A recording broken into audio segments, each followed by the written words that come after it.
بسم الله الرحمن الرحيم.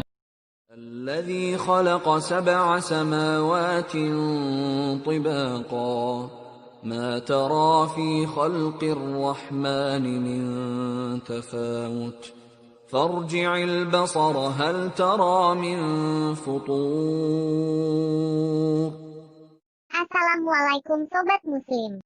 Sebuah fenomena yang terjadi di kota besar saat ini adalah istri bekerja mencari nafkah untuk keluarga, untuk menafkahi anak-anaknya. Rumah dan anak diurus oleh para pembantu. Suami dan istri sibuk bekerja di luar mencari nafkah. Dalam buku berjudul, Istri Bekerja Mencari Nafkah, oleh Isnawati LC, Emma ada beberapa pendapat mengenai istri yang bekerja mencari nafkah. Keadaan tidak mendesak dan keadaan yang mendesak.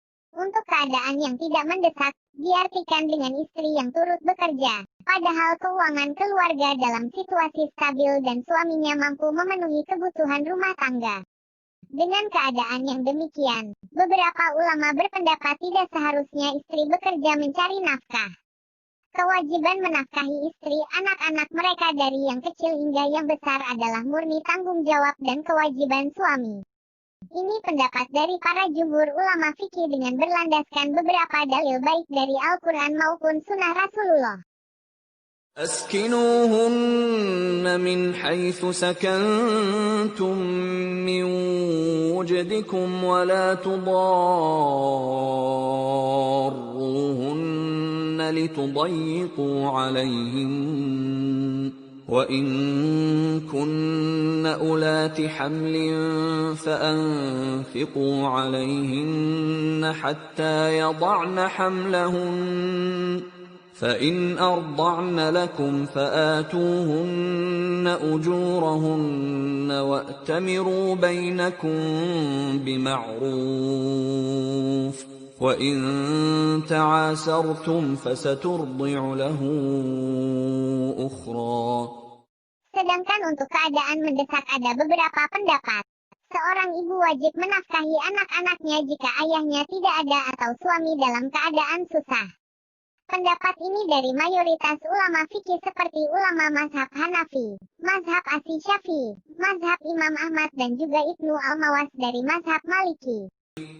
Sehingga tidak ada larangan atau keharaman bagi istri untuk menafkahi anak-anak atau keluarganya. Hanya saja hal itu kembali pada apakah menjadi wajib sebagaimana pendapat jumhur, ataukah tidak. Tapi pada kenyataannya, sekalipun menafkahi bukan menjadi kewajiban bagi seorang ibu, dia sebagai orang yang paling dekat dengan keluarga, terutama anak-anaknya, pasti akan berusaha membantu dan memenuhi kebutuhan mereka. 1. Mendapat izin dari suami. Mematuhi suami merupakan ketaatan utama untuk sang istri setelah ketaatan terhadap Allah Subhanahu wa Ta'ala dan Rasul-Nya. Dalam sebuah hadits yang diriwayatkan oleh Abu Hurairah disebutkan, pernah ditanyakan kepada Rasulullah Shallallahu Alaihi Wasallam siapakah yang paling baik. Jawab beliau, yaitu yang paling menyenangkan jika dilihat suaminya, menaati suami di perintah, dan tidak menyelisihi suami pada diri dan hartanya sehingga membuat suami benci. Hadis riwayat An-Nasai. 2. Tidak mengabaikan urusan di rumah. Seorang istri yang bekerja pun harus memastikan suami dan anak-anaknya tetap terurus, urusan di rumah tetap dijalankan. Merupakan kekeliruan yang besar ketika dia mementingkan pekerjaan, sementara suami dan anak-anaknya serta rumah tidak terabaikan. Karena hal tersebut dapat mempengaruhi keharmonisan rumah tangga. 3. Menjaga diri. Jika keluar rumah tentu harus berpakaian yang menutup aurat, sopan dan tidak berlebihan. Tidak berhias berlebihan, memakai wewangian yang dapat mengundang syahwat laki-laki yang bukan mahramnya serta menjaga pergaulannya dari pergaulan buruk. 4. Tidak ada yang terzolimi. Seorang istri yang bekerja apalagi yang keluar rumah, harus memastikan tidak menzolimi seorang pun dengan dia bekerja. Seperti menzolimi orang tuanya, dengan menitipkan anak-anaknya pada orang tuanya apabila orang tuanya telah sepuh apalagi sampai mempekerjakan mengurus rumahnya. Dengan seorang istri bekerja, harus dipastikan juga tidak akan menzolimi anaknya.